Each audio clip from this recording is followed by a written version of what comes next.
Hi, my name is Mihir Patel and I'm a member of the LiveObjects team at Cornell University. I'm going to be demonstrating how effective LiveObjects can be in battlefield scenarios. Now before we go into the details, let me first give you a taste of what this type of command and control system looks like. Imagine that New York needs to respond to some form of an emergency, a terrorist incident for example. We have buildings, tanks, fighters, bombers all over Manhattan. The interaction and view of all these symbols can be directly modified via metadata. For example, if one of these buildings is a focus of emergent interest, a controller can mark it red, and all the other subscribers of this view will see this change and also witness related updates. Add some message windows, demographic data, and you have a complete control center. The military personnel find this kind of an elaborate collaborative application extremely useful. All sorts of relevant data can be displayed graphically and controlled intuitively. These apps, powered by LiveObjects, are distributed, reliable, real-time, and extremely easy to create. And I'm going to show you how. The LiveObjects platform is a distributed object-oriented programming model that lives inside .NET. It treats all components as objects, even communication channels, which allows for better modularity and performance. LiveObjects have the same look and feel of ordinary .NET objects, except that they are distributed. It is a group of software components that can share data, exchange events, and coordinate actions in a peer-to-peer fashion.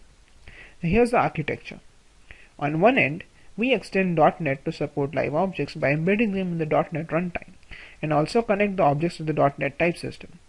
On the other end, we provide a scalable communication infrastructure to make the objects live. Using these LiveObjects, we can build mashups or create new applications programmatically. As promised, I'm now going to show you how to build a rich distributed application like the one we saw in the beginning. All the components that I'll be using in this demo are built using the LiveObjects platform. I'm starting up what we call the checkpointed channel. I'll explain it in detail later on. Each of these .liveobject files are nothing but an XML recipe for constructing and executing the object. Now I can create a mashup on the fly, for example, using some basic LiveObjects. I don't need to be a programmer to be able to do this. I can even email this to a friend after playing around with it, and they can see the exact changes I made.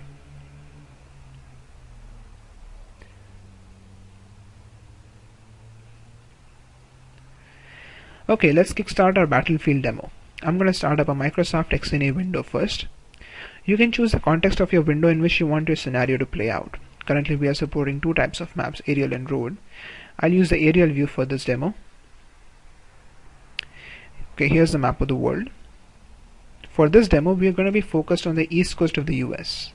The scenario we are looking at is a battlefield in and around New York. All the models we'll be using, like buildings, fighters, tanks, they all have coordinate information associated with them. So we need to zoom in on New York to be able to see what's going on. Now we need a component in which we can organize our LiveObject files. This folder manager here will be used as a repository of objects. The map on the right and this component here need to be connected to the same folder, which is folder 1 in our case. So when you drop in a model of a building, a tank, or an airplane into this window here, you can see it pop up on the map instantly.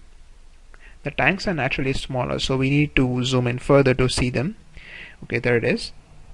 Similarly, I can drop in Windows folders containing a large set of such files, and they will all be recursively loaded into the map. You can hide some of the models you don't want to see. You can make them appear and so on. If you delete any component from the folder manager, the corresponding components will be deleted from the map as well. And the way this works is, there is an underlying checkpointed communication channel connecting the LiveObjects, allowing them to efficiently replicate their state across networks. Update made by either component is communicated to every other component connected to the same channel, and then applied in a consistent order to each of them. Moreover, if I were to start up instances of the same, the runtime will fetch the current state of the component from the channel and update itself.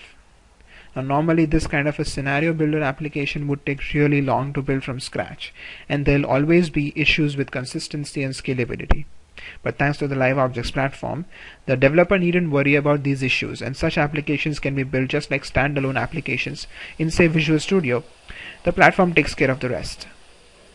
Now using these features, Air Force personnel in different locations from different machines can communicate all their plans. Let's construct a realistic military scenario. Here's a split view of two different machines running LiveObjects. The following is a conversation between two strategic personnel who are discussing battle plans.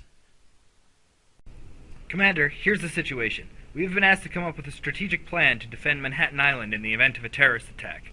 Understood. Show me what you've got. Our wing has command over 6 fighters, 4 bombers, 3 UAVs, and 4 tanks. This is what I had in mind. We have 4 fighters flying combat air patrol in a circular pattern, and tanks will patrol the perimeter, ready to defend in place. I think it would be tactically better to have 2 more bombers on call for deep strikes. We'll have them staged here within the day. This is how they will fit in. Thank you, Commander. I will let my team know right away. If I may draw your attention to some high-risk targets, they are marked in red. Yes, I see them. I'm identifying the B1 building and the T1 tower as decisive locations in this area, as their control dictates movement along the intervening avenues of approach. I want you to defend them in depth, ensuring interlocking fields of fire and control of movement around them. I'd classify the continued occupation of the B2 building as tactically unsound given its exposed location and relatively unimportant status. We'll abandon that location. Finally, I would classify T2 as medium risk. Copy that. One last point. Should we have these 4 fighters flying around in a grid pattern, or should we allow them to circle the perimeter? I am fine with your current plan. Go ahead with that. Will that be all? Yes, Commander. Thank you. Over and out. You might have noticed in this chat that as long as the given channel is accessible from the network, any proxy can access that channel and replicate the live object. The second machine is connected to the same channel server as the first, and therefore, as we just saw, all the updates taking place in the map on one machine were communicated in real time to the second machine. LiveObjects is designed to handle tens of hundreds of thousands of messages per second via quick server multicast, and it is highly scalable, consistent, and reliable. Well, that's all we have as of now. For more videos, check out liveobjects.cs.cornell.edu. Thank you for watching.